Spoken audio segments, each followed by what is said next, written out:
Hey, everybody.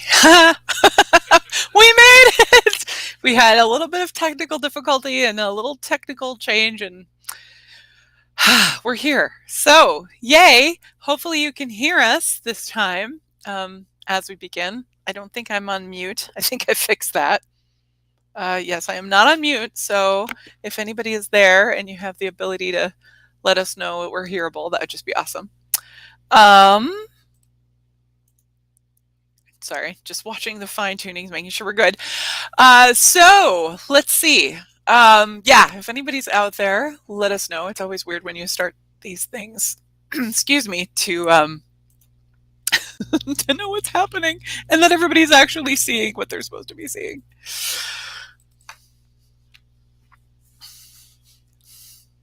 All right. Well, I will just start going, and then feel free to throw out questions or hellos or whatever. Today is Saturday after the Liliac Concert in Minnesota, which, as you can see, I made it to, did the meet and greet, oops, and it's falling off the wall. My walls are not built for pictures to stay.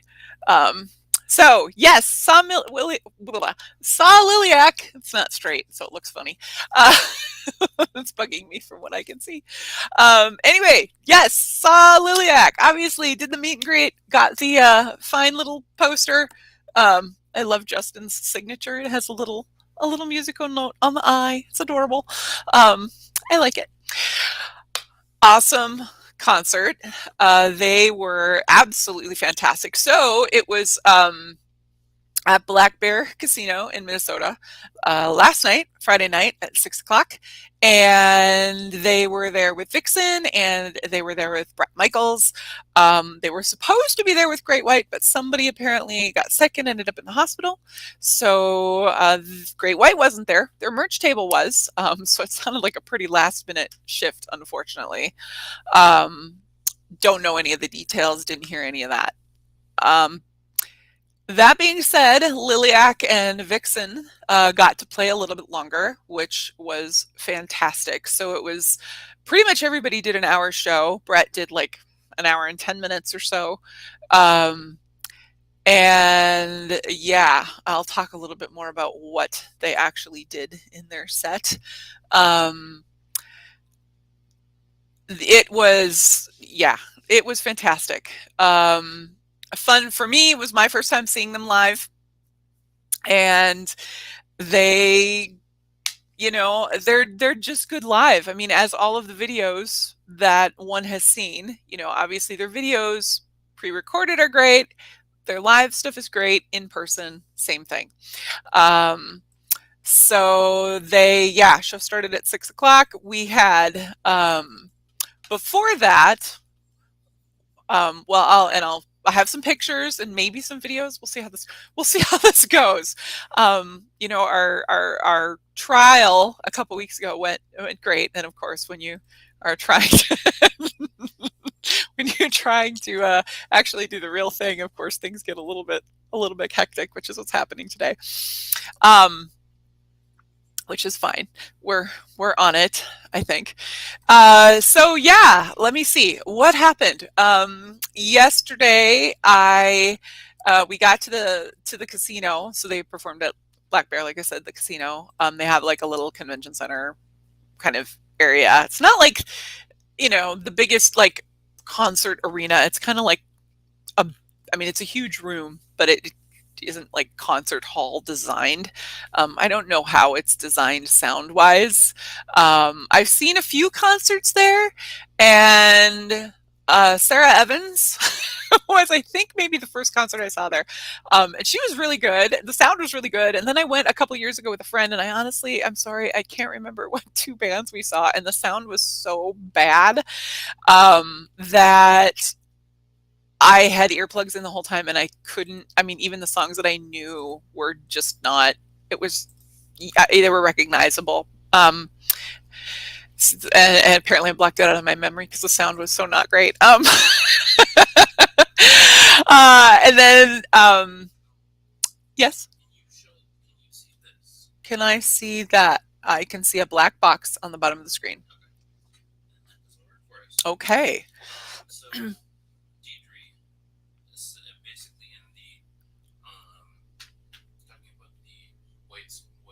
Great White. Said that the lead singer tested positive for Omicron. Oh. So he couldn't find. He's fine. Okay. Oh, okay. But okay. So there wasn't necessarily hospitals involved. Okay, just tested positive. Okay. Yeah. Okay. Okay. Cool. Thank you. Good to know. Yeah. And who else was like anybody on the feed that was at the concert last night? Just as a rundown. Yeah. Yeah.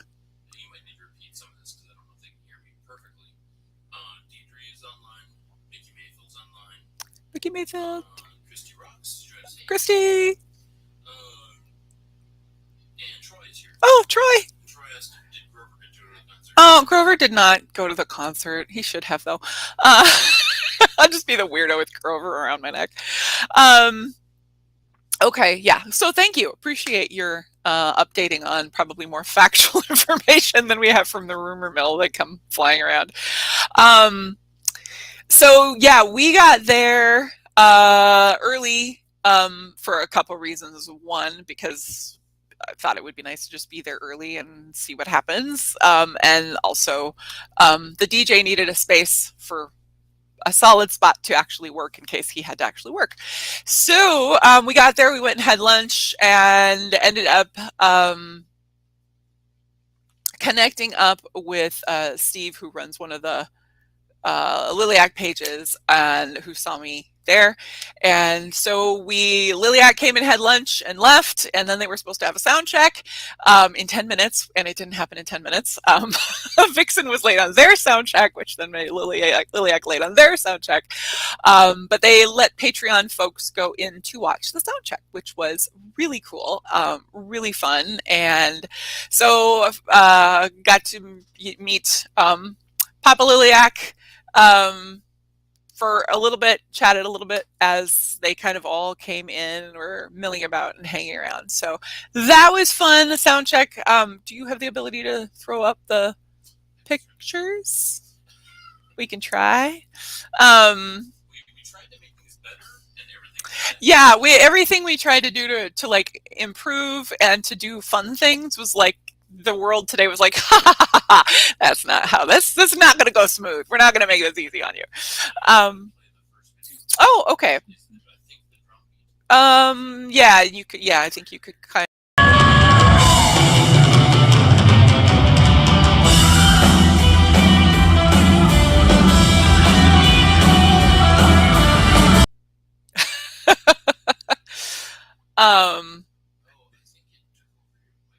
Oh.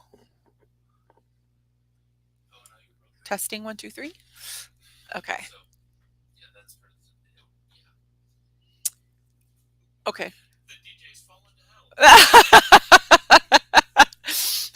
Well, this is more than DJing.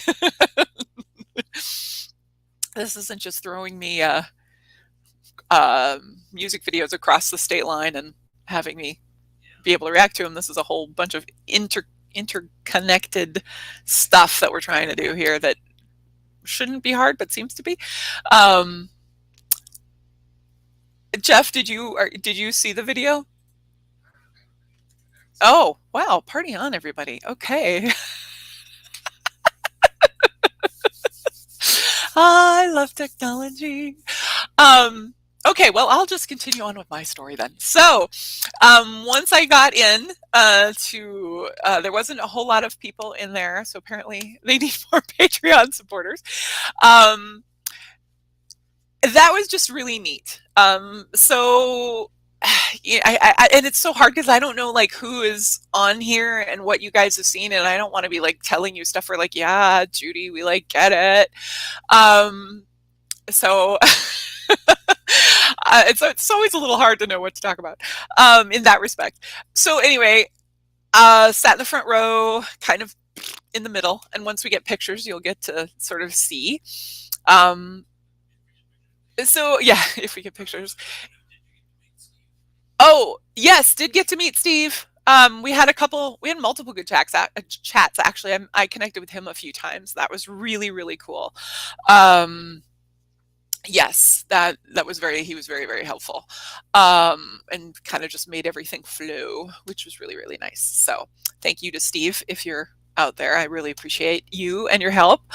Um, yeah, the sound check, I guess I'm like I've been, you know, I'm trying to think of other experiences I've had sound check wise to relate to, and I used to work at the Metrodome in the Twin Cities, and so I overheard various sound checks. I think I watched a little bit of Paul Simon's sound check, and you know, yeah, it was just kind of fun to see how the whole, you know, bring up the instruments until you got it figured out and keep working everything until I got it figured out.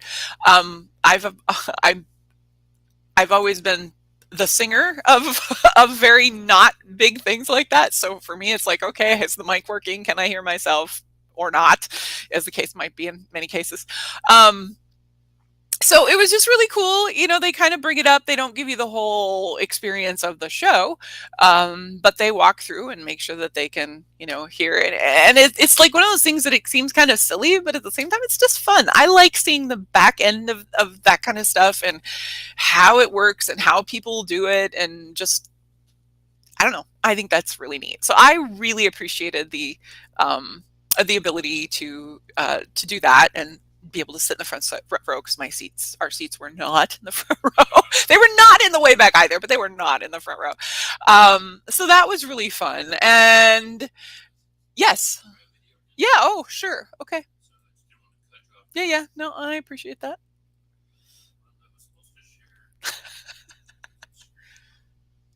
Something's happening or not.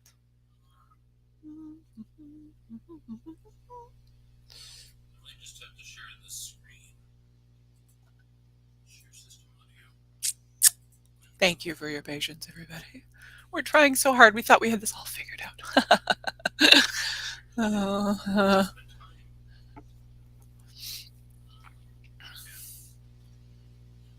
Do, do, do, do, do, do.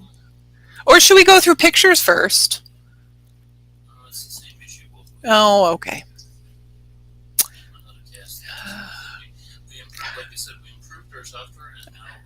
Yeah, well, yeah. Okay, should I keep chatting? Okay. So did the sound check. That was cool. Then they did the meet and greet.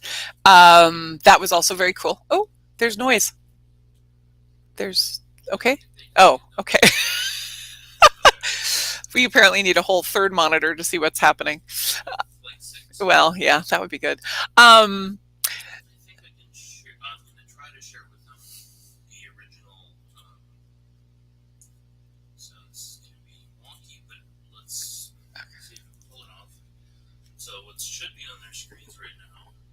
Okay, so what you should be seeing is this is the sound check. So this is me sitting in the front row with a little video of the sound check. Maybe.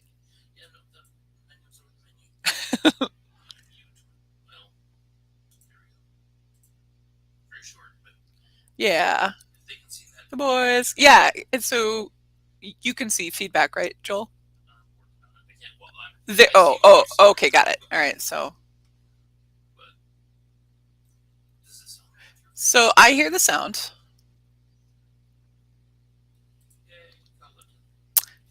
So yes, the boys. It's so funny in my head. We've got Samuel and we've got the boys, which are Ethan and Justin. Okay. Okay. So hopefully you guys could see that. Yeah, please do give us some feedback as we're so trying to figure this out. I guess we needed practice number 2 because the first one went so well that we needed the second one to see where the foibles are going to fall. So then we had the meet and greet, which was cool. It was short. Like I was sort of hoping we'd get just a little tiny bit more time. And I know that all those things go different and all that stuff. But we did get to go up. They gave, you know, the picture and then I had a CD for them to sign as well. Didn't do a whole lot of chatting with them.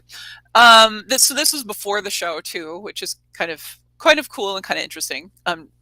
Cool before the show because they're like fresh and happy, and also a bummer because you don't have the show to talk about. But at the same time, not a big deal. So trying to think if any exciting conversation happened. I did bring them some Minnesota welcome gifts for fun because it seemed like a fun idea. So I got them. I gave them some chocolate and potentially, depending on if we can figure out the technology, I can show you pictures of what we actually got them. So I thought it would be appropriate. I wanted something very Duluth, Minnesota-y, right? Like they were 20 minutes away from Duluth. And so I got them some chocolate boats. So they're shaped like our big honkin' boats that go through our lift bridge. And then the candy store put one of them on like a box of chocolate rocks. So if you open it up, you see a chocolate chip on top of rocks that were actually candy. So they seemed to think that was kind of cool. And then I couldn't decide. So I know Papa Liliac likes whiskey. And we have a gin distillery that does whiskey as well called Vikra here in Duluth. And the whole big part of Vikra is their last name. Vikra is their last name, and I think it means on the bay. But what they do is they use very local ingredients, and then of course our water here is, obviously filtered, but from Lake Superior, so it's supposedly cleaner. It's better tasting water than a lot of other places. I tend to not have the idea that it's as well. It's touted to be the cleanest water, and it is pretty clean water, but it's probably not as clean from people that I have heard working at the water plant. Not as clear, the plant that deals with water. It's not as clean as we often think it is. Anyway, it's still good water. So that's what they use for their for making their liquor. So I got him a bottle of whiskey. And then I also couldn't decide. We have this place beyond Duluth about, what is Castle Danger, like 40 minutes away? So we'll call it 30, 40 minutes away. Castle Danger. And so I don't know, again, making these very thin line connections of them being from Romania and Dracula's castle and Castle Danger. And I just always thought Castle Danger sounds like a really cool place. It's a very tiny place. We have the Castle Danger brewery up here. So I got him some beer from there as well. So Papa Liliac won because I couldn't make a decision between the two. So we had a little conversation about that. Yes, Mr. Swan. Oh, I have things. Just a second here. All right. Oh, cool. Oh, Duluth, Georgia. Okay. So Mickey Mayfield says that he grew up near Duluth, Georgia. I have been to Duluth, Georgia. Duluth, Georgia has amazing restaurants. And that was where I found, okay, sorry, I know this is a side note from the concert discussion, but I found like my favorite tea in Duluth, Georgia, which is rose green tea. So at this big honkin' grocery store down there. And if I ever get down there, I'm going to get more tea and eat at more restaurants. Food is amazing. Anyway, okay. So thank you and hello. That's cool. I always we ended up in Duluth, Georgia because I always wanted to go to the other Duluth, and it's in Georgia. So straight shot south pretty much from Minnesota. So yeah, that was the meet and greet. It was fun. It was cool. And then it was pretty much right into the concert. Like the concert started at 6, pretty much right on time.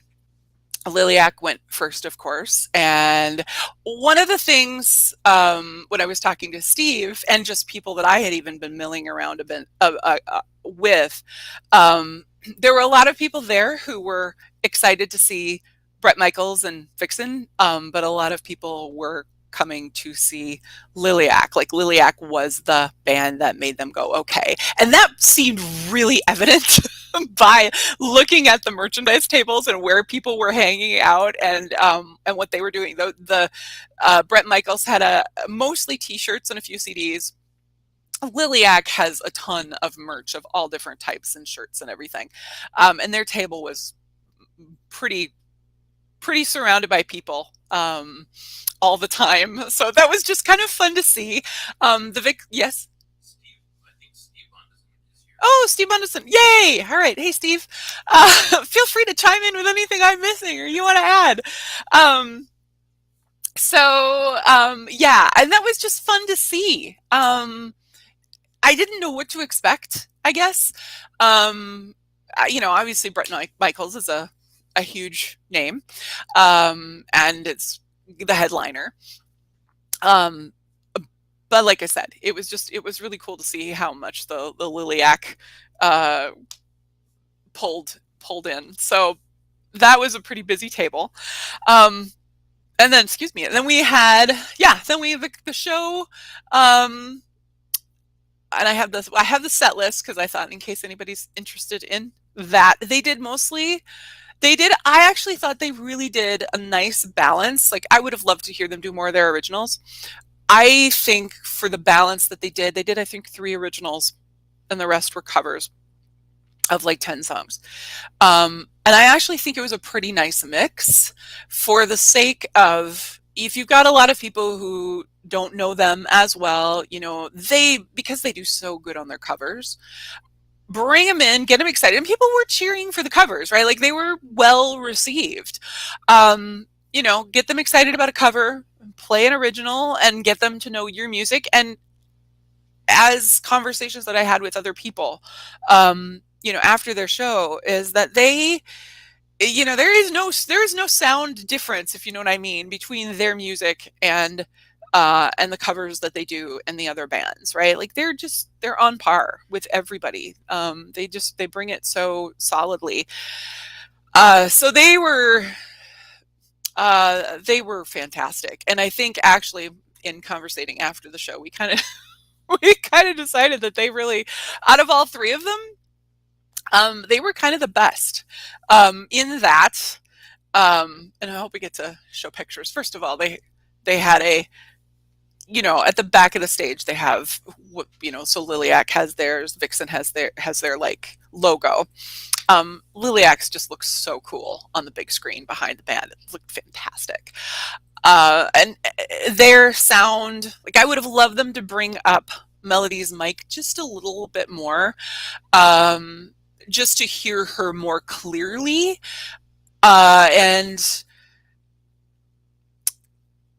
But really, they were not bad at all. I mean, as far as you could you could hear them, you could understand them pretty well if you knew the lyrics. But I think it would be helpful to just have either a little more volume on her mic or bring the instruments just down a tiny bit from my never doing sound ear. Oh yeah. Are you, is it doable? Okay. Are you able to get in, Jeff, to see what's going on? Okay. Okay, perfect.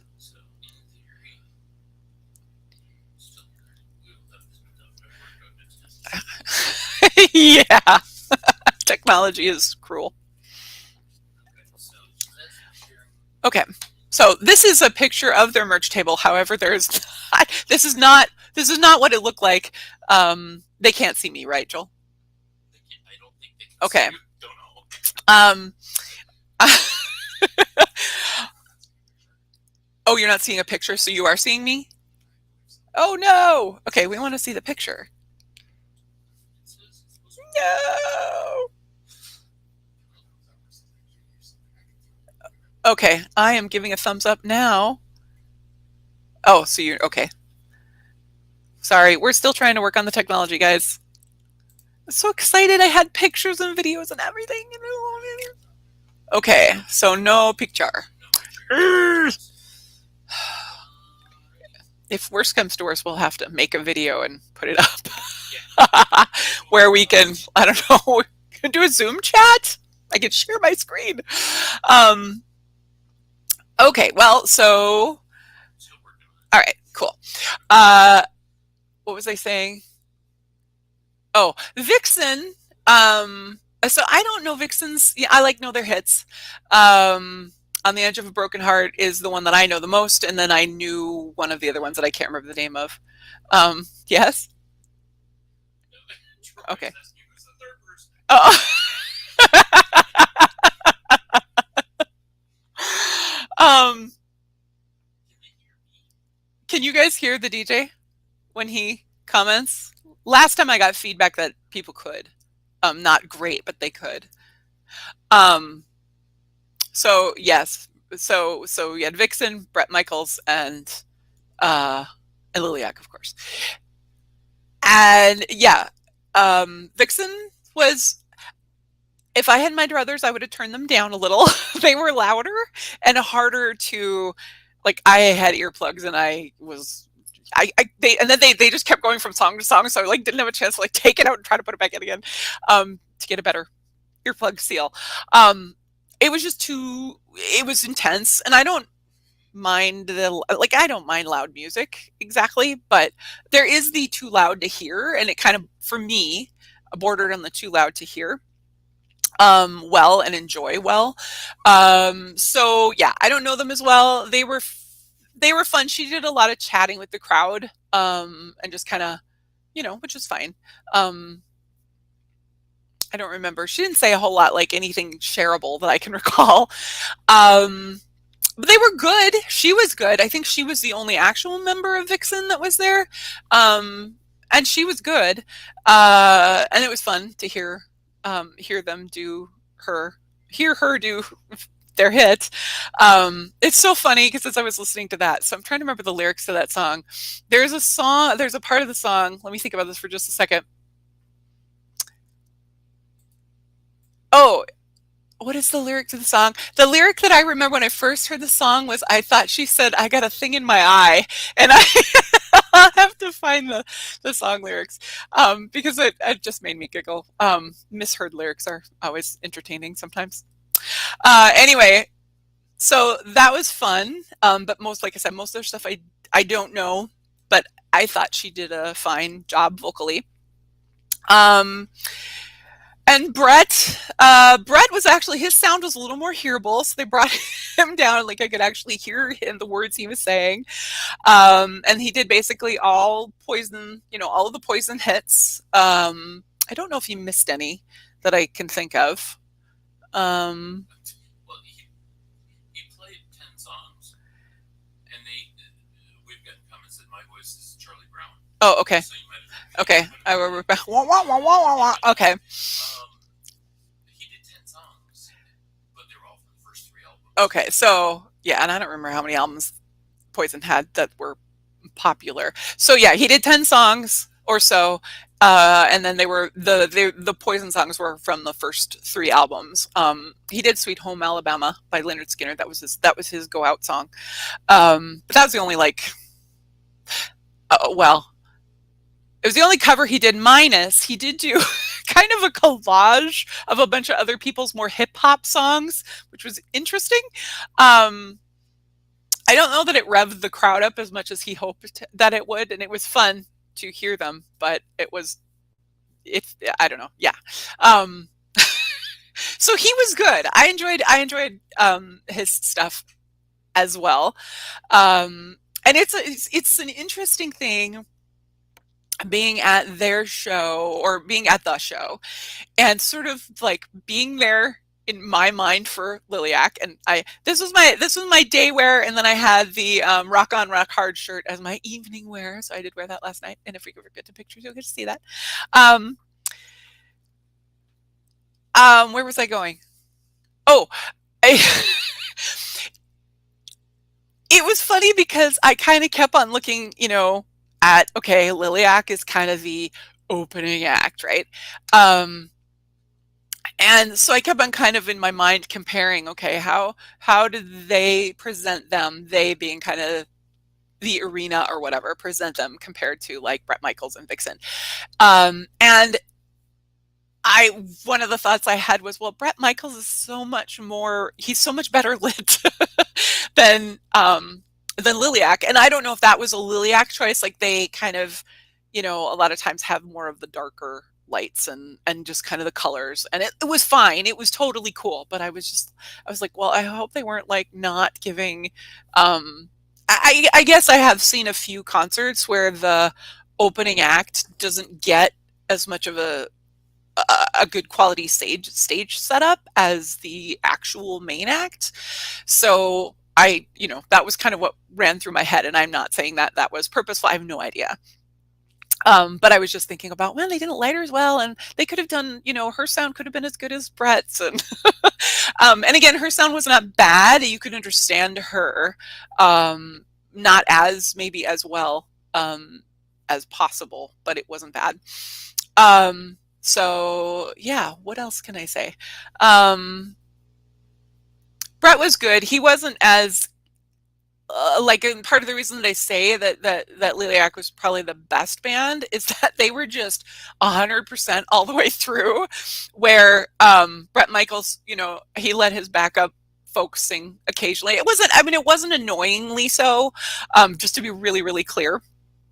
He, and he did a lot of talking between songs. He congratulated us for being there and thanked everybody for all of his success many, many, many times. And I kept thinking, do you forget what song is coming next? Are you just trying to hold some space, or what's going on here?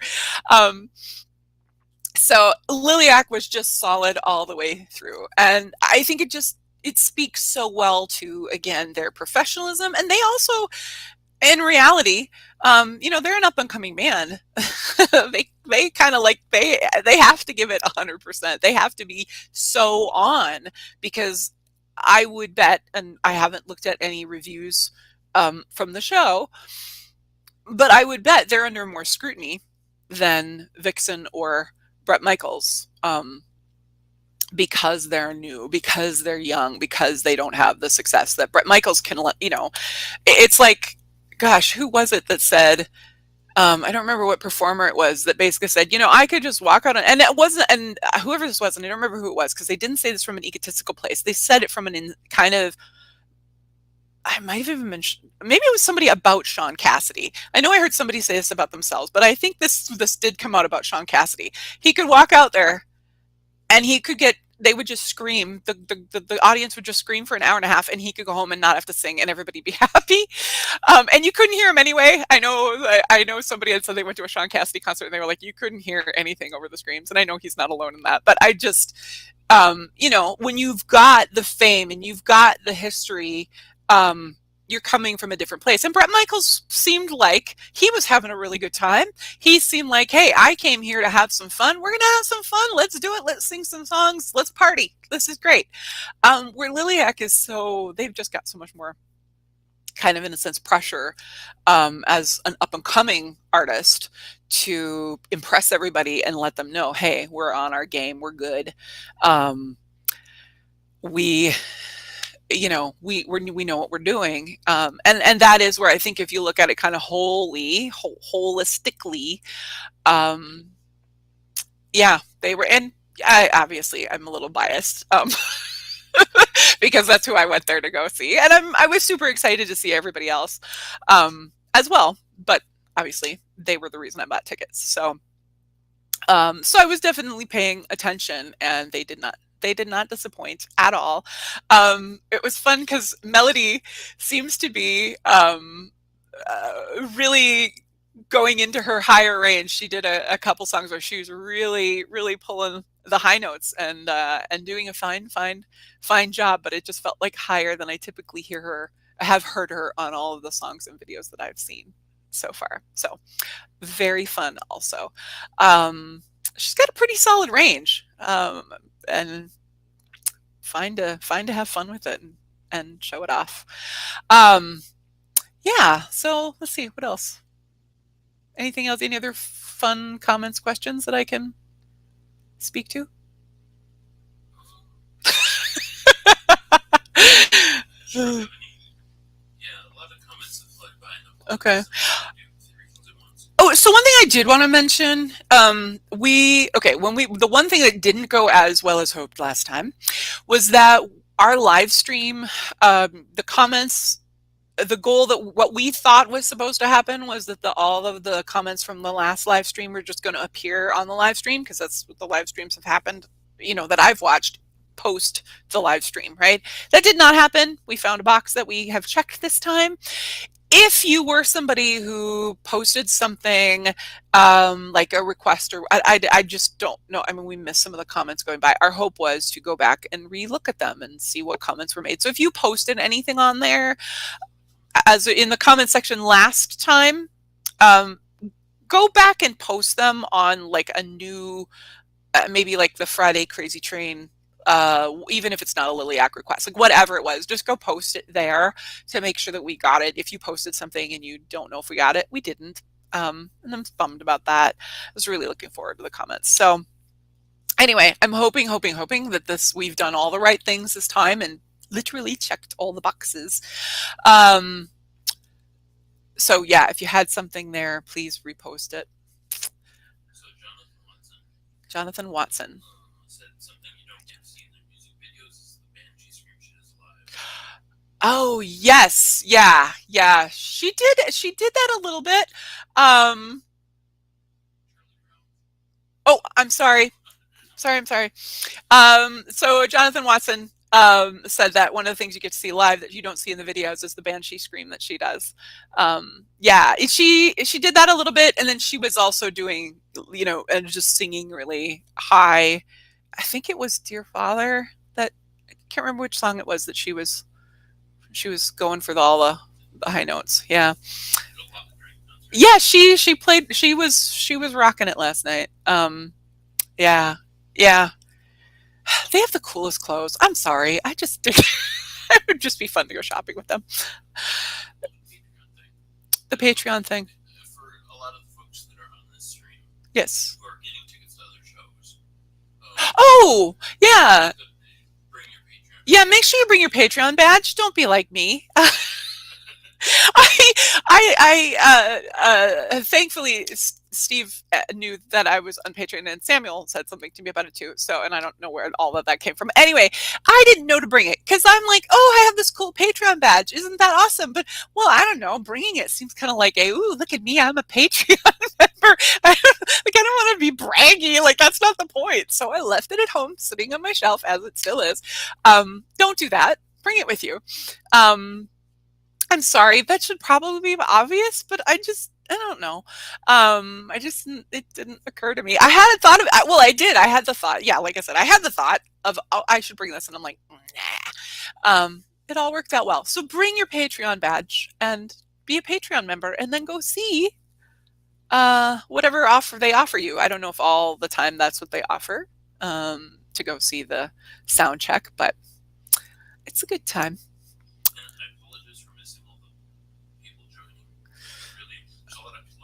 Oh, yay. Hi, people that are all here that we don't, that we've missed. Hey, Basil. Good morning. He's in Australia. Oh, yeah. Potentially not anymore. Today's song on the channel was his request. Go watch it. It's a good song. Good guitar player. Really freaking excellent guitar player. Yeah. Good stuff, man. Yeah, anything else? Do you want to throw up the set list, and I can just, I don't know if you guys are interested in the set list, but I'll read it and you can tell me you don't care, I guess, if you want me to stop reading. It's 10 songs, not that long of a thing once I get it in front of me here. I know, no problem. Not complaining, just saying. I have a blue tablet in front of me. I have not quite, can you make it bigger and longer? Yeah, that looks better. Okay. All right, so the songs. I think this is in order. I'm not sure if I missed any. They started out with, and somebody can correct me if I'm missing some if you were there last night. they started out with Iron Maiden, the Trooper. And again, I think they personally, I think they were smart to go in. I mean, I know they know better than I, and they think about what they're doing far more than I do. But it's a fun thing to think about, like their strategy, um, as I'm watching them. Anyway, they started with the Trooper. Then they did Metallica's Enter Sandman, and then they did Crazy Train by Ozzy Osbourne's Crazy Train, and then they did Holy Diver by Dio. Um, The sound was better on that for some reason. what's that? I said the melodic sound came better on On Holy Holy, Diver for some oh, reason. on the videos or in the song in the concert itself? Concert. Oh, yeah, yeah. That's true. Yeah, the song. Yeah, she came through. Well, she came through clearer on Holy Diver in concert. So I don't know why. It was interesting looking at the videos that I. It was easier to hear her in the videos than it was at the actual concert, which is weird, but whatever. Let's see. And then we had Samuel's guitar solo, which I was hoping to play for you all. Chain of Thorns, Dear Father, and Mars. And then they did Seven Nations Army by White Stripes, and then Dio's Rainbow in the Dark. I'd love to know which ones were added, as like because they got to do a longer set than expected. I'd love to know what songs they added. Yeah, don't know.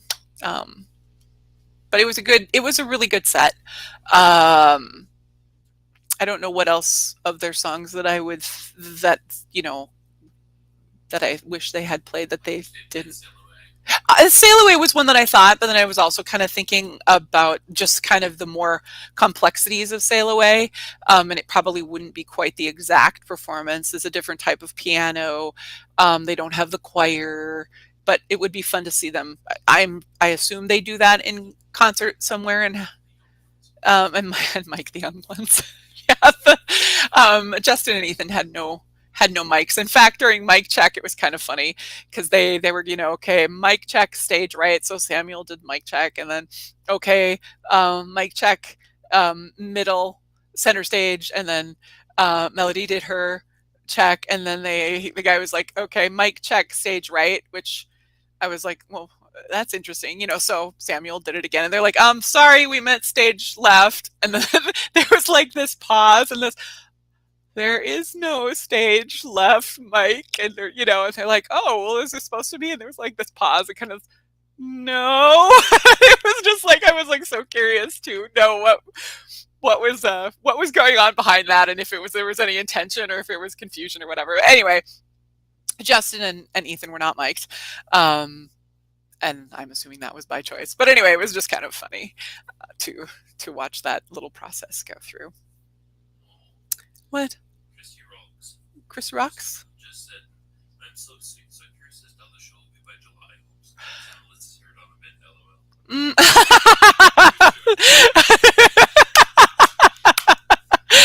LOL. Chrissy says, I'm curious to see how the show will be in by July, and then hope Samuel lets his hair down a little bit. Yes, too soon. I love that.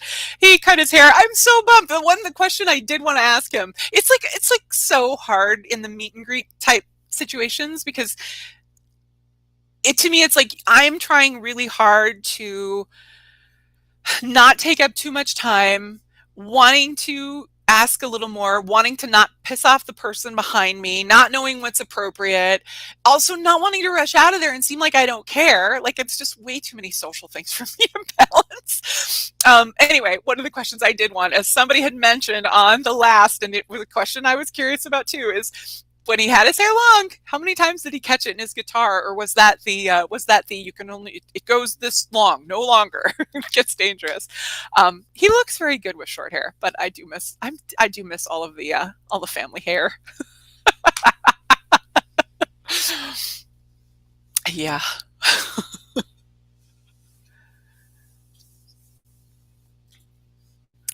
So they are, if you're in, that's okay, so another really cool thing, and if you're on here, sir, whose name I do not remember, and I'm so sorry, I'm so crappy with names, that's something I'd like to get a better skill set on is to remember people's names quickly, and it's a skill set I'm not great at. So if anybody has any tips and tricks, I'm happy to hear them. Anyway, so this gentleman came up to the DJ and I while we were at a table figuring out what we were doing next or something, and he he came up to me and he was like, kind of the, are you? And I said, do you do? And I said, YouTube videos. And he said, yeah. And he said, well, I wanted to thank you. And this is like, to me, one of the coolest things in the world.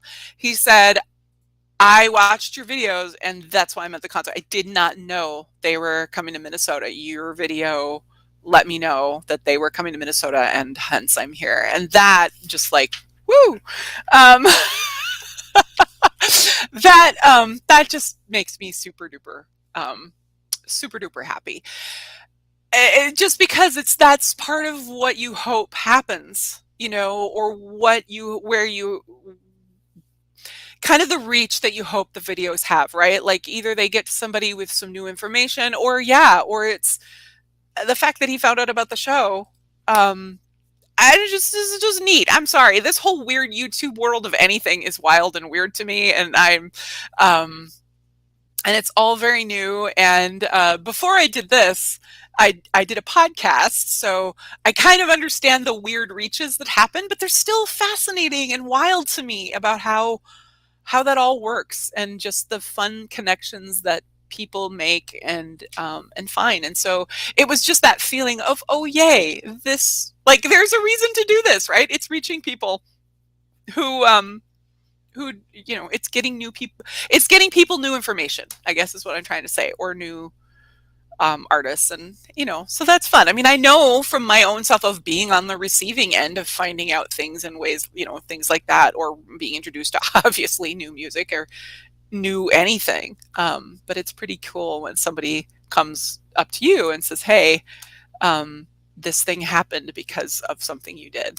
So I'm just super excited about that. And thank you for coming and saying hello. That was very, very neat and very, very appreciated, for sure.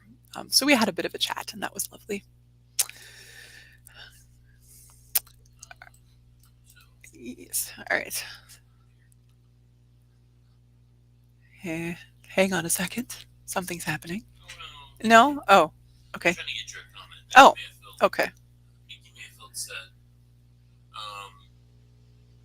he and Christy have been saying that for years, for a while, the reaction videos are the new radio stations. Because that's where people hear new artists. Okay. Yeah. And Mickey Mayfield and Christy Rocks apparently have talked about the fact that that YouTube videos are kind of the new radio station. And especially for independent artists. I mean, obviously, especially for independent artists, right? Because really, where I'm going to see if my poster will go up because I'm feeling very white background and naked. Sorry. Oh, yeah, this isn't good. Okay. Stay. Okay.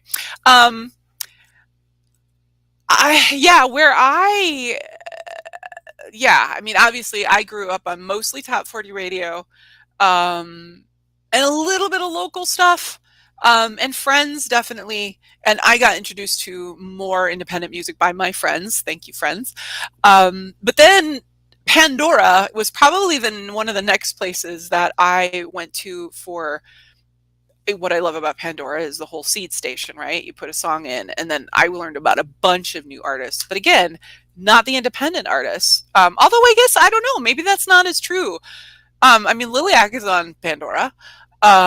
So I don't know how all of that works, and I don't necessarily know some of the artists that I picked up, how independent they are / were. But yeah, I totally agree. And it is really, gosh, we really are entering just a really different world, right? Because if YouTube is the thing, then you need to have visual media with your sound media, which, I mean, is pretty common, right? Like, that's been pretty common for a long, long time. So it's the evolution. But yeah, it is. Yeah, it is really interesting, and having friends introduce you, but then catching the YouTube people, and kind of, especially if you find the people who kind of have your taste. I don't know what kind of taste my YouTube channel says that I have, because this isn't like the concert last night. It would not have been necessarily, if it would have just been Liliac, Great White, um, and Vixen. I would have, if I would have heard that commercial on the radio, I would have been, okay, I would like to go to that. And if somebody would have came to me and said, hey, do you want to go? I would have gone in a heartbeat, right? Because I like concerts and I like their music. But I probably wouldn't have sought it out myself. And hard rock, like I think I've said on this channel before, is that I've kind of always, my hard rock is mostly been, pop, right, top 40 related, and then veered out a little bit beyond that from friends that I knew, or buying the Guns N' Roses album and things like that. And so it's just been kind of a wild ride, because I've all of a sudden, on this, so I've got Liliac and a bunch of other hard rock, The Warning, and who am I forgetting? Bandmade, and and I'm enjoying it. I mean, I'm enjoying. Liliac is probably the one that I've picked up the most and been like, yep, I want to independently listen to that. The Warning is another one. I really do like Bandmade, as well. But when I think of all right, I'm sorry, guys. I tried really hard. It's fine. It's safe. I won't step on it. But these guys are probably the ones that I've picked up the most on, and it's interesting, because when I think about how I'm introduced to music, it is that connection that I have with friends, like that friends introduced me to. So the music and the artist takes on kind of a different meaning. And obviously I pick up songs on my own that I really catch into, but sometimes the stuff that I've gotten from friends are songs or artists that didn't totally catch me first off, but the more I listened, Liliac is probably, that's probably true for me, and is that I liked their songs, but the more I listen to them, the more I like them. And for me, what that tends to mean is that that's a long-term band for me, right? Like, some of the Tori Amos songs, I love Tori Amos. Some of the Tori Amos songs, were that I like. I love most all of her stuff, but there were a few songs that right away, I first listen, I liked, but I didn't love, and some of them I love. So it kind of like grows into you.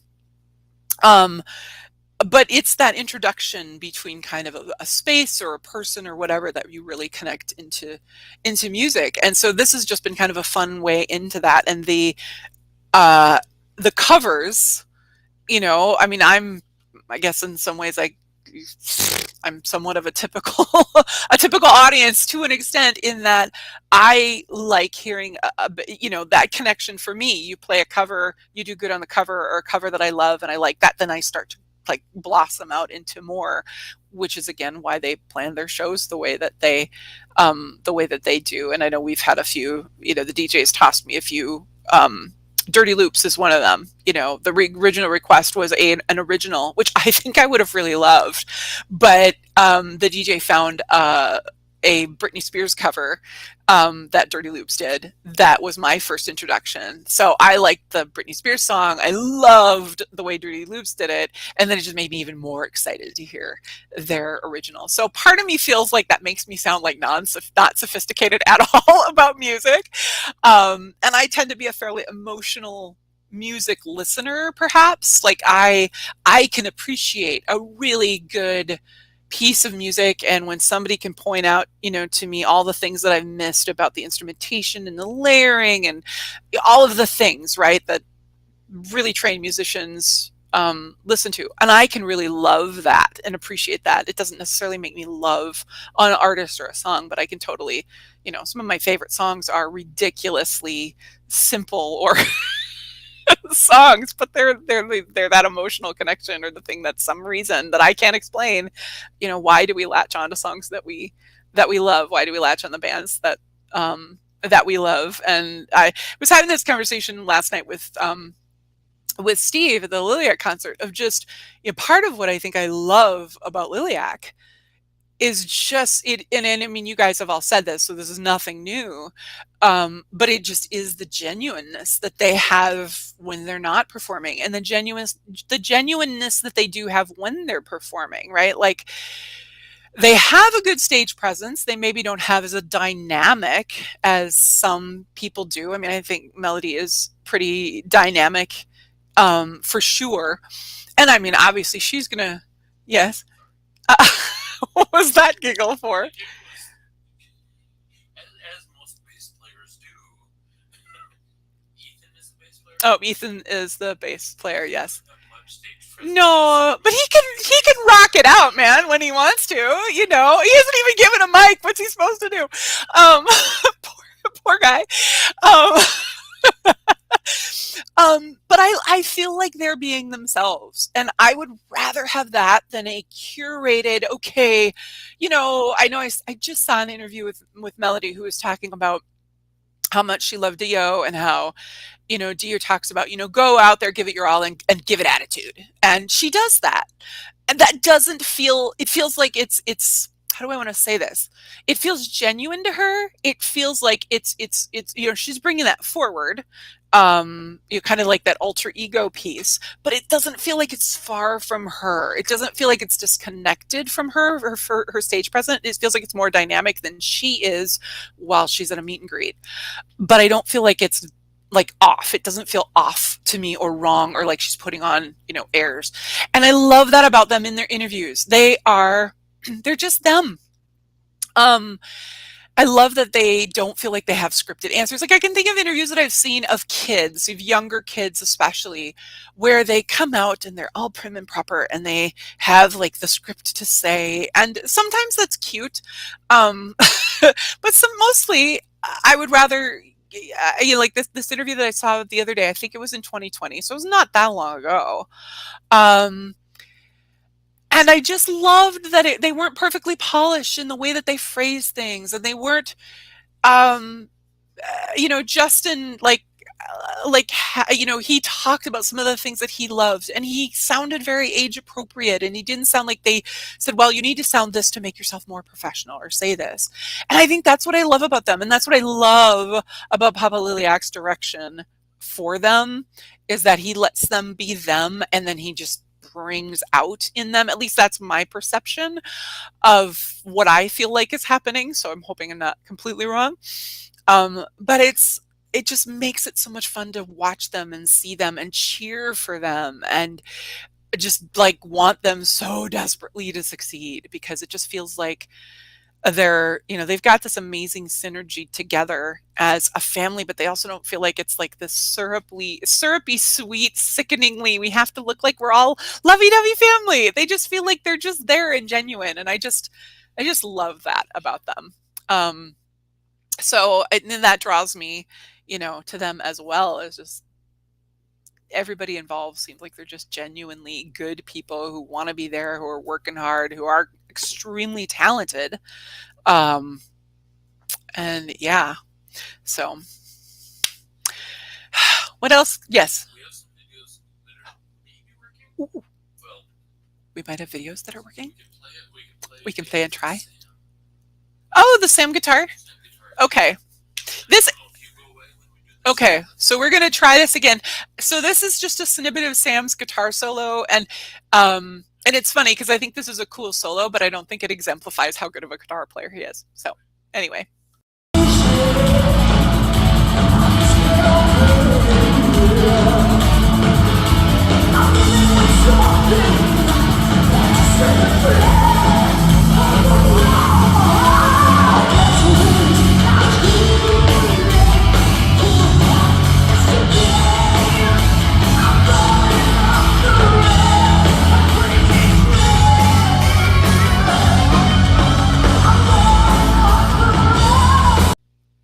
That was not Sam's guitar solo. Sorry. And we have no idea what happened. So I don't know if you can hear me. I want to know if you can hear me just so I'm not talking over them. We're going to try Sam's guitar solo. No, we're not. Oh, okay. We're not doing Sam's guitar solo because technology. I love guitar solos. I love guitar solos. Well, I do like. I'm liking. I've always liked guitar solos, but boy, have I learned that I need to appreciate guitar solos even more. We didn't have. There wasn't. Yeah, Abigail didn't do a drum solo, but I don't know. Can I? What are you doing? Oh, you. What are you going to play? Oh, the Soundcheck. Here's the drum solo.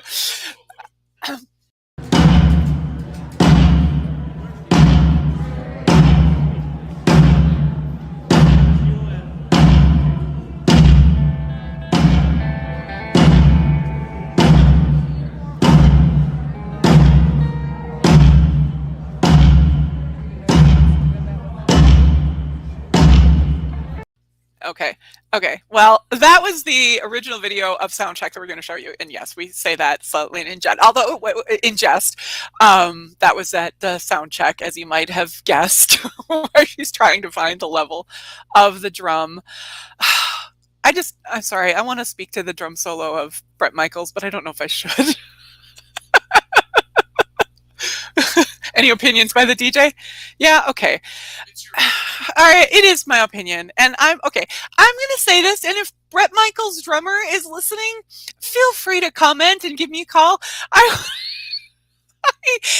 I would have done about anything because Bret Michaels had a drum solo by his drummer, who I don't know anything about his connection with this drummer.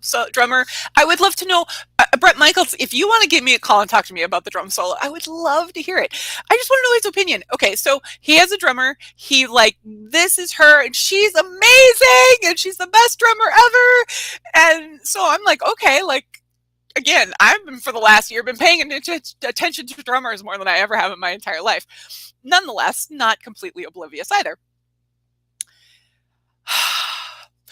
All I could think of, and I don't mean to be disparaging, honestly, I asked this out of curiosity of wanting to learn more about drumming and drum solos and music in general, because all I could think of the whole time was, in this drum solo that was quite long, the drummer could drive home a beat. Okay, that she had the beat down and she had it strong. No questions about that. But it had I didn't feel like it was improvisational or creative. And I'm sorry, but all I can think is, can Abigail get up there for just a few minutes? Because I can appreciate a good drum solo. But the point that was brought up to me was that Poison's drums were not exactly all that, that was not the main point of the band. They weren't ridiculously complex. So perhaps this drummer wasn't as, as an amazing, they weren't a super musician or whatever. So I'm hoping I'm not being disparaging and horrible, because it's not what I'm trying to do. I was just surprised and curious, and I want to know more. I want to know if I am missing, something in the drum solo world. But anyway, Bret Michaels should grab Abigail for some of this drumming. That is a long concert. Yes, I totally agree. Well, she doesn't have to play them. She just has to do the drum solo. That's all. Anyway, so there you go. For whatever's that's worth. I hope I'm not making anybody mad. But that was what was going through my mind while I was listening to the Bret Michaels band drum solo. Anything else? I'm still trying to find. Oh, did we lose Sam's drum solo? Oh, okay. We're going to try the guitar solo again.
over. Okay, I had forgotten towards the end. He kind of got to me a little bit clearer and a little more fancy. So that was his guitar solo. Hopefully you saw or able to see. Nice. Yeah. Yes. Yeah, well, that's the thing. I mean, he is Mickey Mayfield's coming as Sam is a good guitar god in training, and yeah, I mean, I think he's really good now. Again, I mean, these guys are so young. Like they have this amazing breadth of of well, this future, right? To go into. I was just saying earlier today how it will be so much fun to see where they are in 5-10 years because they're fantastic now. It'll be fun to see where they go with what they're doing, and not only just like their skill set, but also just see where they take their music and take the direction of what they're doing. So yeah, I'm always curious. Like, Papa Liliac says, if we can't do a cover that's good, if it's not a good cover, if we can't do the cover good, we're not going to do it, which I 100% make sense of. What I'd love to just be curious about or to know is what covers they really don't feel they do well on. Like which ones have they just tossed aside and went, yep, this isn't for us. And it would be fun to hear what they think not a good cover is. Sometimes it's interesting, and I mean they have a lot of people around them. Even just in their family, that if they don't feel good about it in their own band, obviously I'm not promoting them to do what they don't feel good about. But it would be interesting to hear what they think is not a good cover. And I know that some songs just aren't going to fit Melody's voice or whatever, and not going to feel like she does a great. She is not going to feel she does a great job or whatever. But I'm still super curious. Because really, as somebody said on one of my comment threads, was just, no matter what genre they grab onto, and male or female lead singer in the band, they nail whatever they put out, and that's so true. Melody has such an interesting voice. I still worry about her voice. Christy Rocks and I had a little conversation on this on one of the threads of just the intensity that she uses her voice and the grit that she has, that it feels like she's using it well. I mean, it feels like it doesn't, there are some singers where it's like when I get done listening to them, I have a sore throat, like, and I'm not even singing along with my entire throat, just like, this sounds so like they're pushing so hard. And I don't feel that from her at all, and any consistency for any length of time. And really probably never. I'd have to go back and actually listen to are there points in songs that I hear her and I'll have to pay attention to that, but I don't really even think that I do that now that I think about it. But yeah, I still worry. Because when she speaks, like in the interview and stuff, you don't know, you don't typically hear that grit. Although in the concert, of which video we won't be able to play, I felt like I was hearing that a little more when she was talking to the crowd. But again, she's talking louder and all of that stuff. So yeah.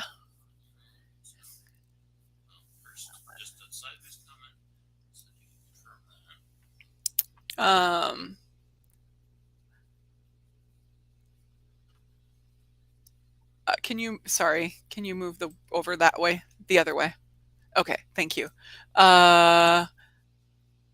Yes, Brett did have a Troy Stewart says he bets $1 billion, $1 trillion, a lot of money, $1 trillion, that he had a huge bandana and a straw hat. Was it a straw hat?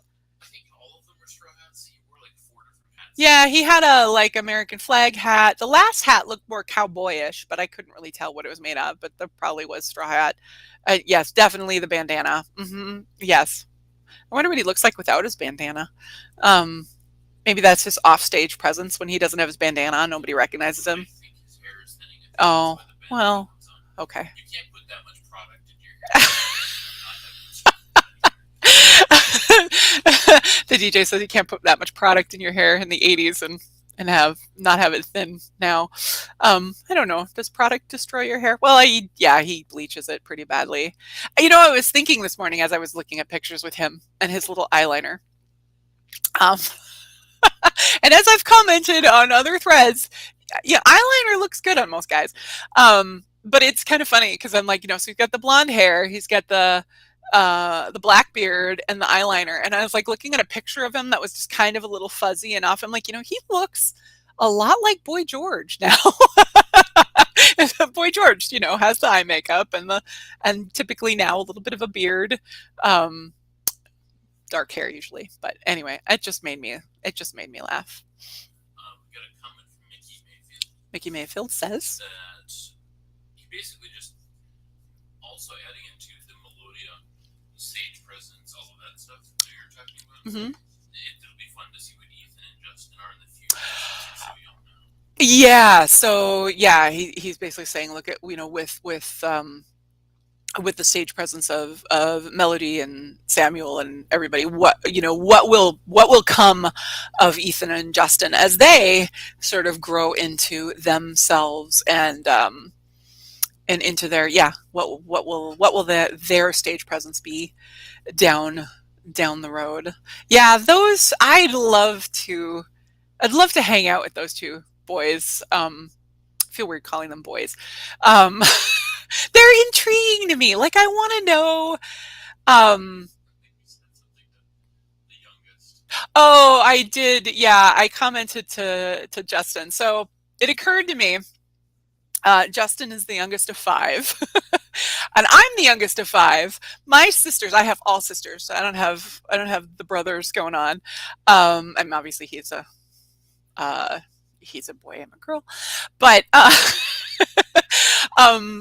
different energies, but just the whole being the youngest. I watched one of the first videos I ever saw of them, of the family. It was like in their apartment, and it was a really cool interview. And there was some comment that my heart went out to him, being the youngest, because they were talking about how they all have input, and he said something and he kind of got blown off by everybody, like, yeah, he was like, I helped. They're like, yeah, whatever. And I was like, oh my God, I know this feeling so much. Like, I understand the adult feeling of the big sisters and the big brothers going, okay, yeah, you didn't help that much, and him going, but I helped. So I did make that comment to him. I don't know how he received it. I mean, he was probably like, yeah, whatever, lady. But it struck me as just that kind of fun little. My sisters are, obviously they're in kind of a similar age range with each other, and my sisters are like between 8 and 15 years younger or older, than me. So I grew up with the music that I grew up with. I had all the benefit of my sisters, not only my parents. So my parents are quite a bit older. And then my sisters being, 8 to 15 years older, I was listening to music at a fairly young age that nobody else was listening to. In fact, I remember I would occasionally make jokes about music that only my teachers caught, and which didn't go over very well in school because I was sort of a total outcast in school, and fairly bullied. So anytime I said something, it was pretty criticized. And I remember making a joke about Leslie Gore when Al Gore was running for president, and I made some comment of, ha ha ha, is he related to Leslie? Ha ha ha. And I just remember this chorus of voices behind me going, what? And my teacher looked at me and she was like, good one, Judy. It's like, yeah. Somebody gets my humor. All right. What's that? Yeah, exactly. Yeah, I know. Win friends and influence people and know your classmates is what the DJ said. I didn't know. Like, again, when you're like a young kid, sometimes, you kind of like don't realize people have other life experiences and don't know all of that stuff. So I didn't realize I was annoying people. I thought making a fun joke, but apparently me and the teacher were the only ones that got it. So I have a leftover question from last screen. Ooh. Yes. That I'm going to warp. So sorry, Troy, if you're listening.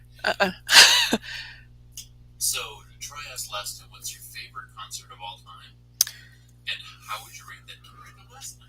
Without offending everyone.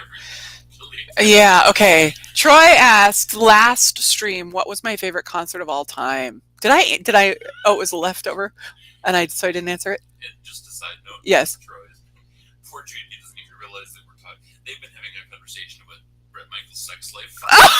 Oh man, I better be able to see these comments. I'll be so bummed if I miss all that. Wow, that's curious. All right. Well, he did a show that was like Dream Girl on it. Oh, I do remember something about that. The Bachelor. Okay. Ugh. Okay. Yeah. Lord. Okay. All right. Bret Michaels and his version of The Bachelor, or Bachelor, or whatever. Okay. Wow. Fun. I totally want to read those comments. Okay. My favorite concert of all time. All right. So this is, I'm not good with favorites. I don't do bests very well because I just cannot, like, I don't have, here's my 10-point system, but I will share with you really good concerts that I've gone to because they have different meanings to me, right? So, excuse me. Sorry, my throat made noises. I don't know if you heard that or not. Hopefully not. So when I think about favorite concerts, there's a lot of things that go through my head. And honestly, when Facebook came out, one of the things was, what concerts, like one of the questions was, what concerts have you been to live, or what bands have you seen live? And it blew my mind because I started listing and how many I had forgotten. And I was like, holy cow, I've actually seen a lot of people live. And I've never felt like I've gone to a lot of concerts, maybe because I don't go to as many as I would like to go to. I need fellow concert going people to go with me. What's that? Well, I could go to concerts alone. I just, it's more fun with other people. Anyway, I often forget how many people I have seen. So when I think of great concerts, Neil Diamond was probably one of the first concerts I think I ever went to. Neil Diamond has probably been, and I've seen him a few times, has probably been the most intense to a certain extent, because I don't know if you all have ever seen Neil Diamond concert, but it is like going to church. And he is so flipping good in concert. And I'm so sad that he's not performing anymore. And I wish that I had seen him on one of his last tours, because he's just amazing. And just to be in an arena with that amount of people who know every song and are just so there is just so fun. Never have gotten great seats to his concerts. Like that would have been like front row Neil Diamond concerts would have been freaking amazing. I know my sister got pretty decent. I think she got a decent enough seats that he came and did like the walk down, and I think she got a slap on the hand, if I remember that story correctly. So Neil Diamond is amazing, and he is another just 100% on consistent performer. He's got amazing musicians. And I think probably he is one, just because I liked Neil Diamond, so therefore I was kind of interested in his band, and so he opened me up to just the musicianship of what it takes to have a really good band. So I loved my Neil Diamond concerts. I don't know if I told you guys, I think I mentioned the first time I went to a Neil Diamond concert, my sisters told me I was going to see On Golden Pond, the movie. And I was freaking clueless. I really thought we were in this, so this is how naive I was. We go into the arena. I still don't get it.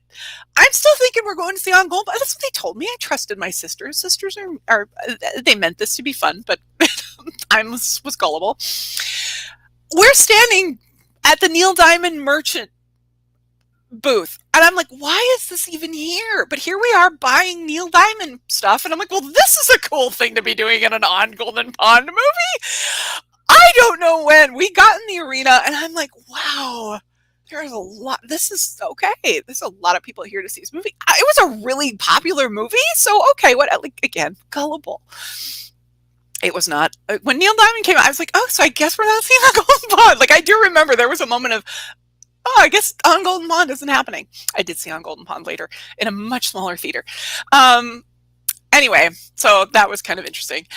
Um, seeing Boy George was definitely a big deal for me. I did not, I think the first time I got to see him, I'm trying to remember if it was New York or if it was at the Gay 90s. I'm trying to remember what year the Gay 90s happened. I was not 21 yet, so it could have been in 91. Yeah, I think it, no. You know what? I don't remember. I'll have to go back and look at photo albums. Anyway, oh, what was the second part of the question? Sorry. How's it compare Liliac? Oh, okay, it's not fair to compare Liliac to Neil Diamond. Like, I still, and I don't even look at that as a negative Liliac statement, right? Because they were solid. They're really good, right? They're freaking solid. But it's a different, I think seeing Liliac in a stadium where like all of the Liliac fans would be there, it would be kind of, it might not be the same, but I could see that it would have that kind of similar energy in a certain way. But Neil Diamond is, I mean, he's Neil Diamond, right? Like, what do you say? Yeah, they're totally two different genres and just two different places in their career. I mean, it would have been interesting to see Neil Diamond when he was at the Liliac place. Seeing Boy George is a big deal because I had wanted to do that. Like, that was the most important thing in my entire life up until that point, was to get to a Culture Club Boy George concert in whatever frame that, you know, and actually I like, yeah, I'd like to see them perform, but really I want to hang out with Boy George. That's what I really wanted in life. I still haven't had that chance. That was a pretty big deal for me. My foray to New York was a big deal for me because it was like one of the first trips I took all by myself, and it was very not mom approved. And I was going to meet a bunch of people that I knew nothing about, and it was big and scary, but it was awesome. And there was a chance that I was going to be, well, I didn't depend on it. We were all hoping, but it didn't happen. When I saw, there's a whole nother story about when I saw him in Minneapolis because I was supposed to meet him then. And that didn't quite work out. Ugh. Anyway, but my New York concert was front row seats, and that was amazing. It was a front row stand because I don't think I ever sat down. And that was amazing. And seeing George in a smaller venue in Minneapolis was amazing. I saw him both nights that he was there. What? He played in Minneapolis. He played at the Gay 90s. Yeah, and I saw him after that in concert too. And George is always just, again, he's a fantastic performer, and again, I'm biased. So those were really big deals for me. I did one of the other times that I saw him with in the Excel Energy Center had just opened.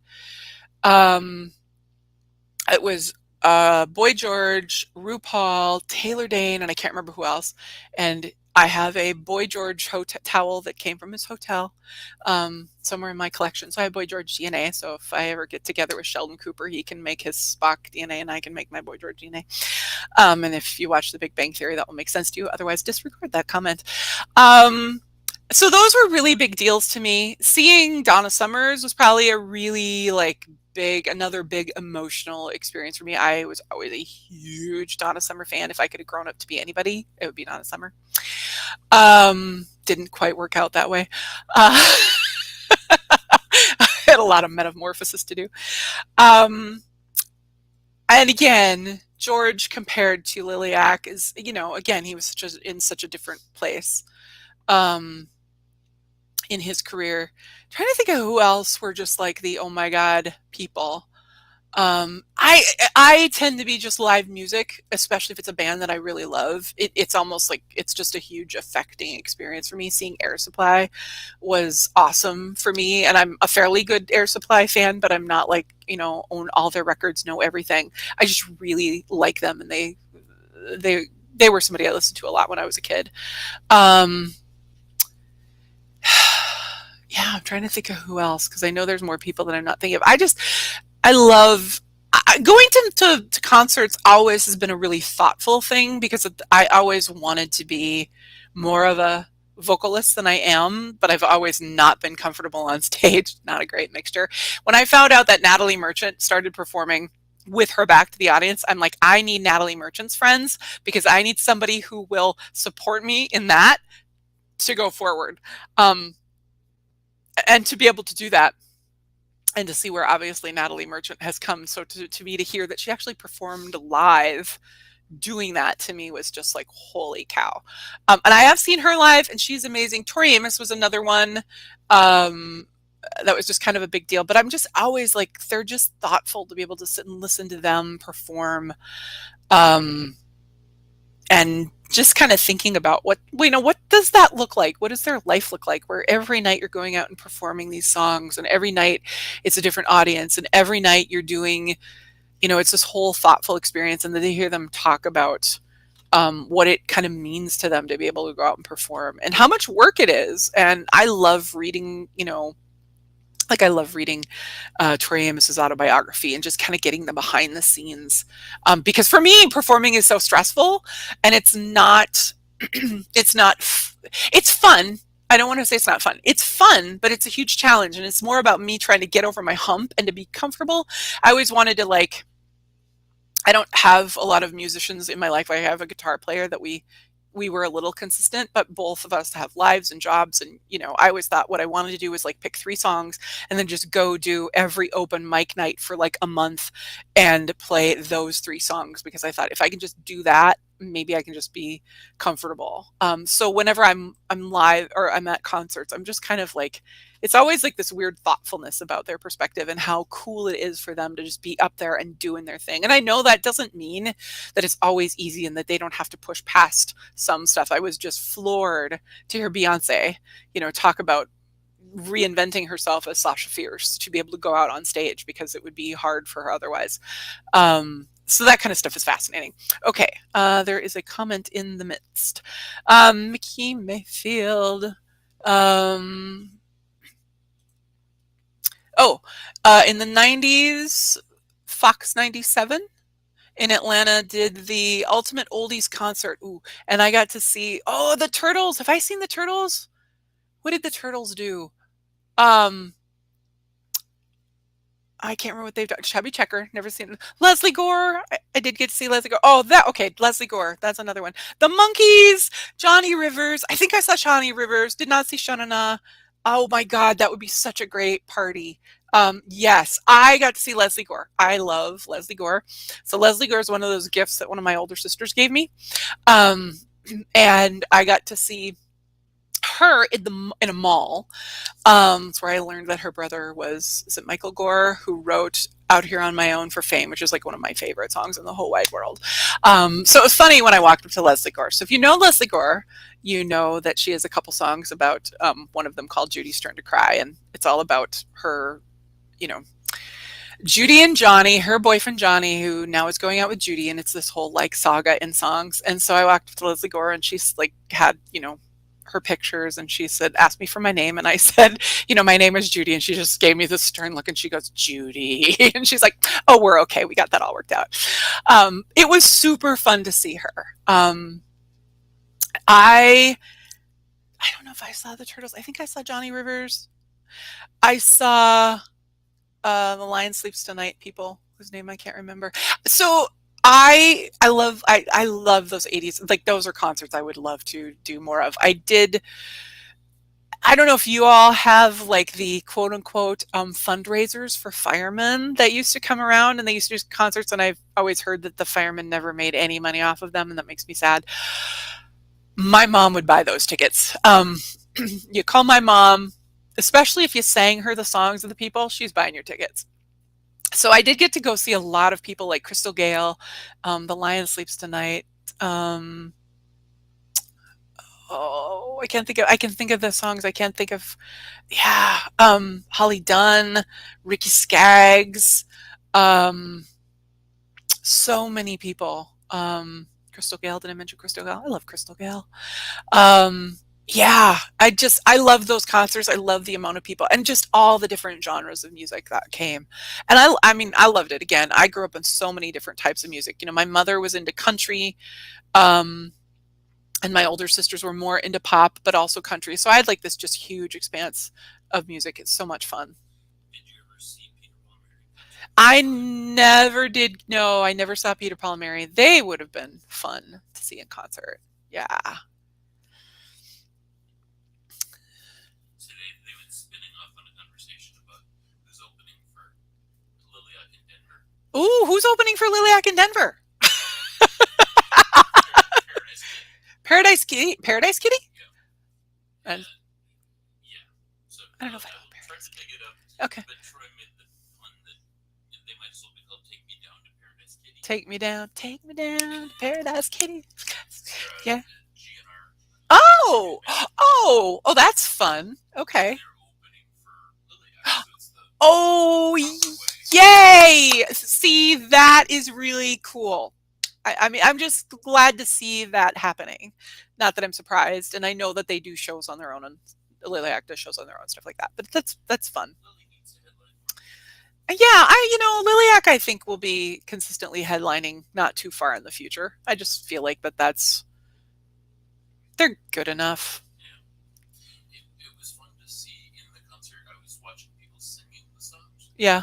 and as much as everybody is singing with the classics, Hmm. the covers, but there were still people singing along with like "Dear Father." Oh, yeah. Newer stuff, their new originals. Yeah, so the DJ basically just saying that yeah, he was noticing how many people were singing along with the covers, but singing along with Liliac with their originals as well, which again makes sense to that statement of the amount of people that were there to see Liliac, right?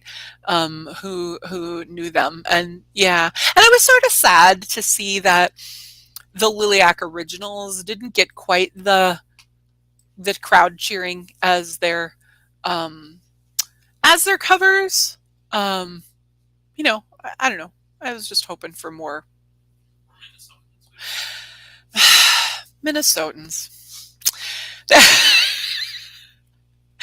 It is often a very stoic people up here, and I'm not that like I am a little bit of a how I follow the crowd in that sense, and I didn't do that for Vixen. Because my favorite Vixen song is Edge of a Broken Heart. So I said, screw it, I'm standing and enjoying this song. And I did. I'm sorry, the people behind me, if I was in your way. But I'm like, come on. So anyway, yeah, we tend to be a little more stoic up here. Although not as stoic as Britain, as my understanding is I think it was Prince who was like, everybody, I get done with a song and they sit and they clap. It's like, what the hell? What do I do with that? That would be a little almost like disconcerting if you were used to like crowds and crazy, and then all of a sudden they were just like, well, that was delightful, Prince. Thank you very much for that Let's Go Crazy song. That was wonderful.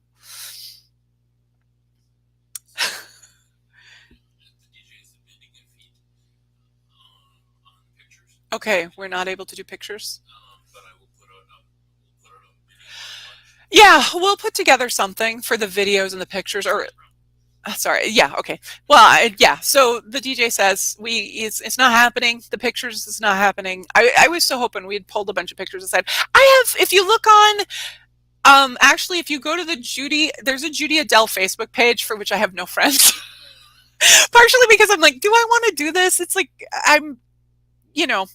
if my life was all this all the time, I would so have all of the social media, just because it would be fun.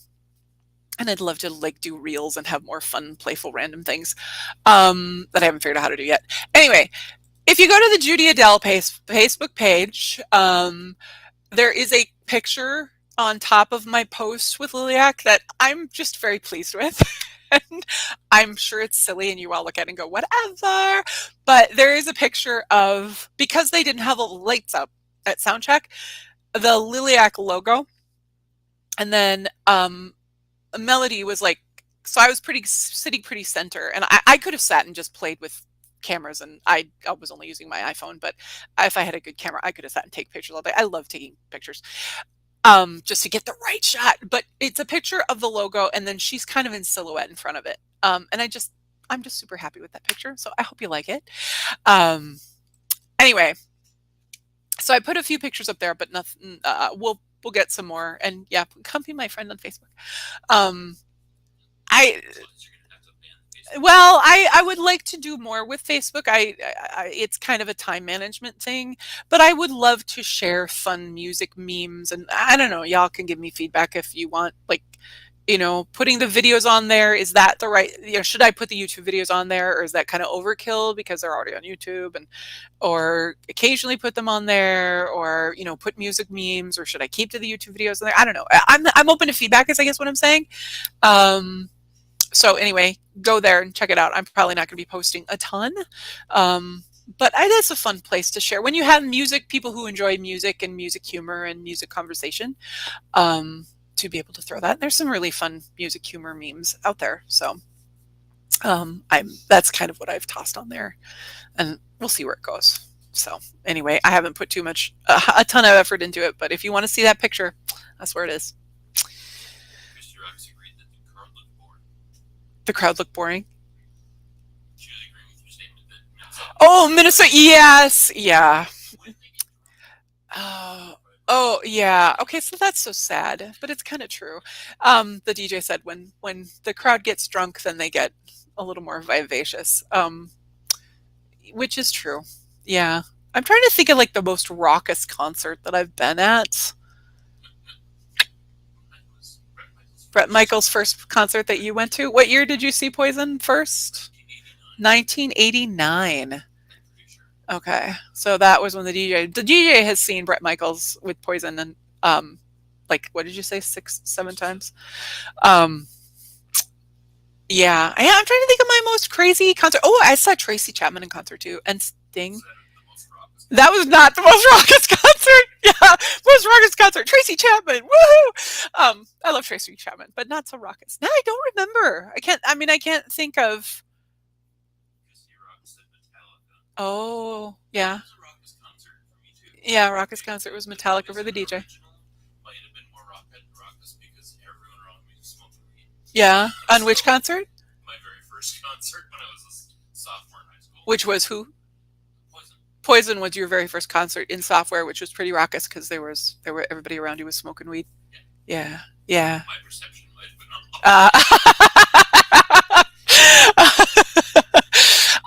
yeah, I can't think of. I feel like there is something that I'm just not thinking of. Although, okay, so the Boy George concert that I went to, the raucous part of that concert, it did get a little scary. So, well, it did. So George throws the towel, and I had a hold of it, and then one of the people, Tammy, one of my coworkers was with me. She had a hold of it, and this other guy tried to rip it out of our hands, and there was a fight going on. And I'm okay. Tammy, is Tammy's last name Parker? Anyway, I don't know if you're out there, Tammy, but she's the one who made sure I got that towel. Good friends. There's something to be said for good, wonderful friends who said, no, she just hung in there. Because she saw that I had it first. She's like, he ain't getting that towel. You're getting that towel. You had it. We're getting it. It was yours the whole time. She's like, it was yours. So and he was not the guy. I mean, he had me. I was sore for days after this. He had me around, and I was just trying to kind of keep some like width and strength about me, but I held on for dear life for that thing. And I was hoping that I was right, but I was pretty sure that I had it first. And yeah, he was determined. But my dear friend Tammy, it's good to have people on your side. But it's a little scary though. He got a little scary. Oh, I have no. That is not the true set list. I'm sorry. It was one that I put together from watching the video clips and then trying to remember if I had missed any songs. So yes, no, not their like set list. That would have been cool though. Then I maybe would have known what they added at their additional time that they got to spend. Yeah. Yeah. All right. Anything else coming across? Anybody have any other thoughts, questions they want to share? I don't know how long we've been on. Oh, Lord. Wow. Time flies. Time flies. These are really fun. Like, what else? What other topics could we do? I mean, if you guys like hanging out like this, what other things could we do? And we want to eventually get it set up so that we can like bring other people on because I think it would be fun to like talk to you guys like back and forth because we're working on it. We can have like a Zoom meeting or something. That'd be fun to do like for, I don't know. I know some people do that for like Patreon people and stuff like that to have like a Zoom meeting, quote unquote meeting. We'll figure it out because that is something that I would really, really enjoy. Because it's fun to talk about music stuff. And So, Deidre, if Garrett asked if Papa recognized you, question. Did Papa recognize me? I don't think Papa on his own recognized me. I think Steve tipped him off. And led him my way. But he did come over and say, well, yeah, because they were walking out from lunch. Ethan did? Didn't you say that Ethan said, "Oh, you're the person for Patreon"? Oh, no. That was Samuel. But that was when we were like at the table at the meet and greet. Samuel had said, "Oh, you're the Patreon person." So yeah, when they were walking out from lunch, Steve said, he waved and then Papa waved. And then later on when I was sitting over on a bench, Papa came over. And then we had a bit of a chat about music reaction stuff. So yeah, we're going to have to. So, okay. One of the thoughts I had is we have like another recorded one or two recorded to be edited Liliac songs, and I feel like I don't want to put those out yet, even though they're kind of like old.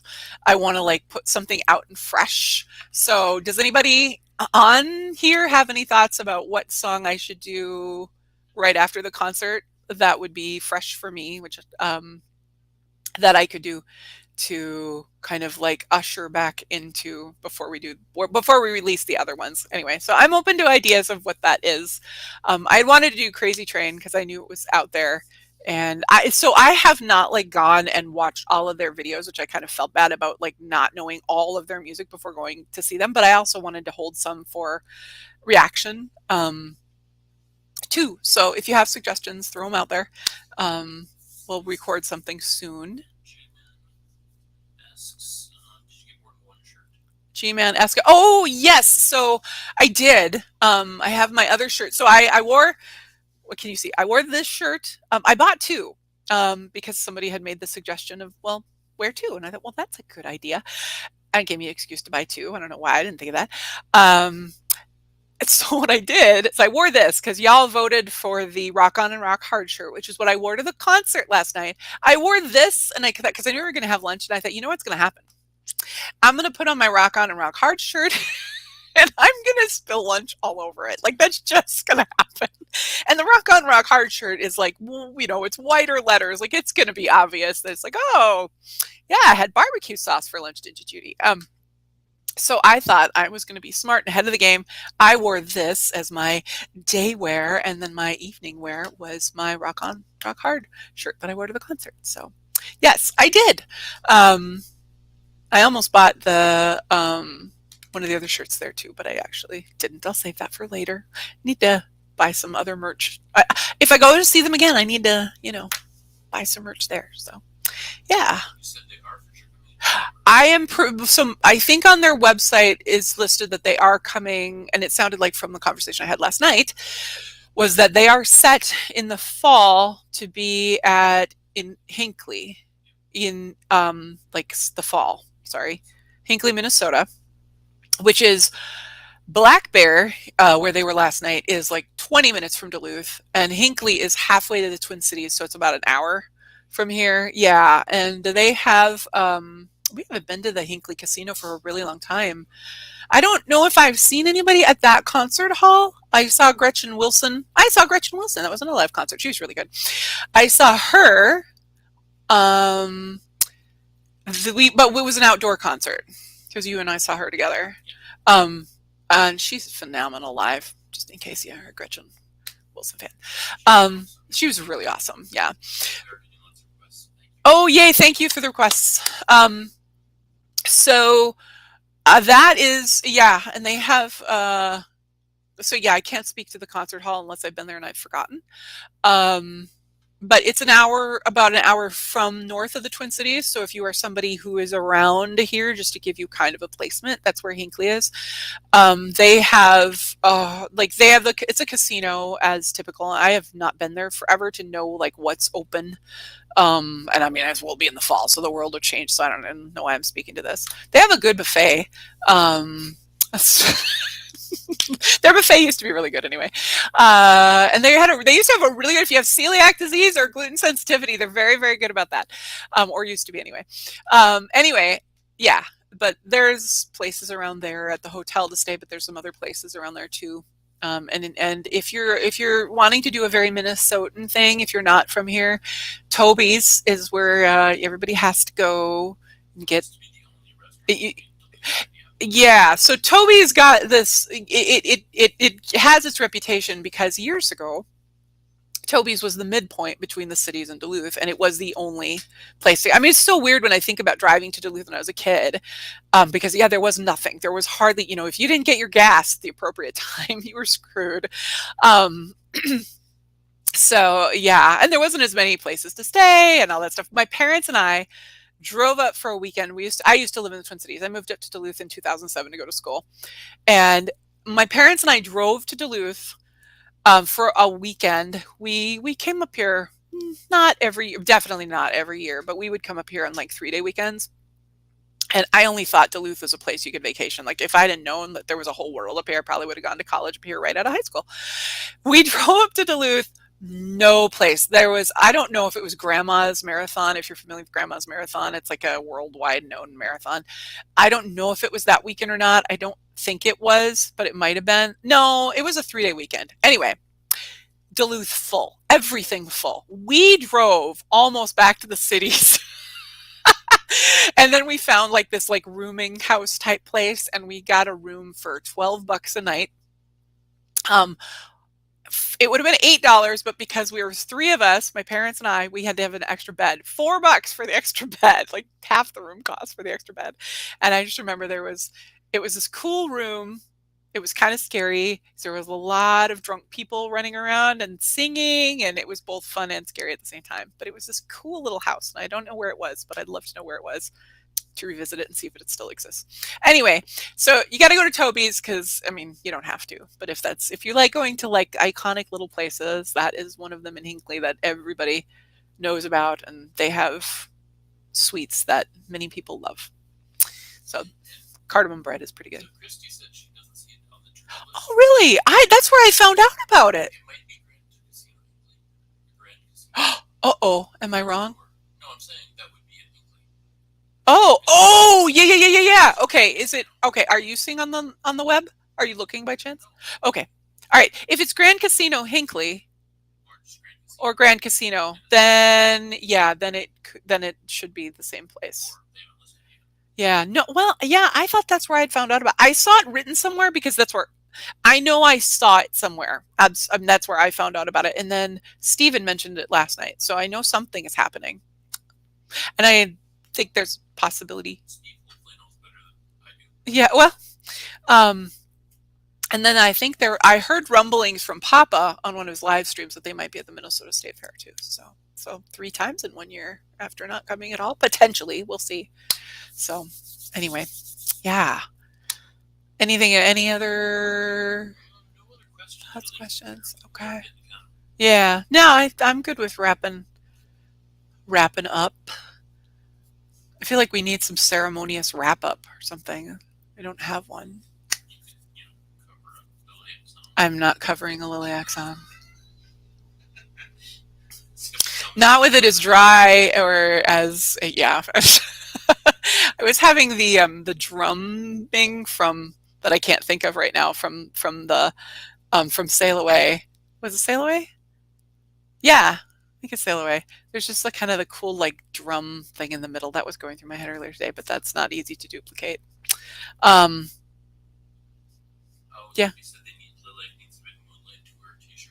That was, yes, that absolutely. Thank you. That I think is actually what I was hoping to find, and I don't think I saw one. But yes, if I'm wrong and they have one, I want one because I love their logo for the tour. That, yeah, that you'll see on the Facebook page.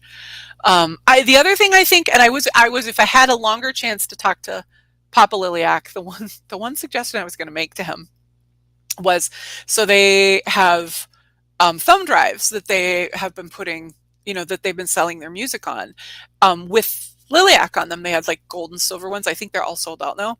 But what I would love Papa to do is to just sell the thumb drives with empty, like sell them obviously for less, but I would love it. You make them a different color. Don't make the same color as, as the ones with all their music on them, but like have purple ones, because I'm always looking for thumb drives that are like unique and different, because then I can remember what's on them, right? Yeah, you can put labels on thumb drives, but what fun is that? So I'm just thinking, have some fun colored thumb drives that are just blank that we can just use as thumb drives. So if anybody wants to get that message to Papa Liliac, that is my marketing suggestion. Because when he said there's thumb drives, I'm like, yay! And no problem with the music, but I'd love just a blank one of a different color. So that's my idea. I already know what he means. G-Man Mueller. One of 9 black USBs. Oh, really? You have one of 9 black USBs? Were they like labeled or? On one site they were labeled limited edition. I think he's talking about the USB sticks. Oh, yeah, the USB sticks, right? But they were the gold and silver ones with their names. Yeah. I saw one site that said that they were limited edition. Okay. Or Patreon only or something like that. Mm-hmm. And then I saw, and they also were listed on their site. So I don't know if. But so yeah. One of 9. Oh, one of the 9. Okay, I get it now. That makes more sense. Okay, so G-Man says he has one of the 9. Wow, so there were not that many. I know there were not a ton. I do remember Papa Liliac saying they weren't making a ton of them, because he had to, like, from what I understood him to say, is he had to get them and then put all the music on them. But I just, again, blank thumb drives would also be welcome, just in case anybody's in charge of marketing. All right. Okay. Well, it's a shame we can't all be together and have a little sing along. I don't know. we need a goodbye song. I need a. Oh, well, I'm very good at Minnesota goodbyes. Yes. Okay. All right. I will try to make this Minnesota goodbye short. It just feels like there needs to be like a sign off that is more than just my usual sign off. But it's a weird thing being on this end of things where, like, we stop rolling and nothing changes on my end except I take off my headphones and that's it. All right. We will end now or very shortly. Thank you all for coming and hanging out. We obviously didn't get like a little visual flyer out on YouTube this time. Things got a little crazy this week in preparation and other stuff. So whatevs, we'll figure it out. Anyway, so yeah, thank you all for being here, hanging out. I'm so desperately hoping the comments stay. I'm very excited to read them. And again, if your comments don't stay or whatever, feel free to put any requests on like the Crazy Train or somewhere where I will find them and just make them a new comment. I don't see the replies to comments as quickly because they come a little differently, and YouTube does some weird stuff. I occasionally go through and I will find comments that I have never seen that all of a sudden appear in my list of new comments that are like they popped in new and I don't understand why, and that bums me out because I really want to try to keep up with all of them. So anyway, that's what's going on there. All right. Thank you very much for hanging out. Thank you so much for being here. I really appreciate it. It's so much fun. The concert was so much fun. And I'm so glad you guys have introduced me to so many of their songs and great conversations. And who knows, we'll come back and have another conversation about something else. And maybe we'll have the technology figured out and we'll be able to have a little bit of a party. I don't know. We'll see. So, all right. Until next time, we'll see you all later. Take care. And as usual, enjoy the music. We'll see you later. Bye-bye.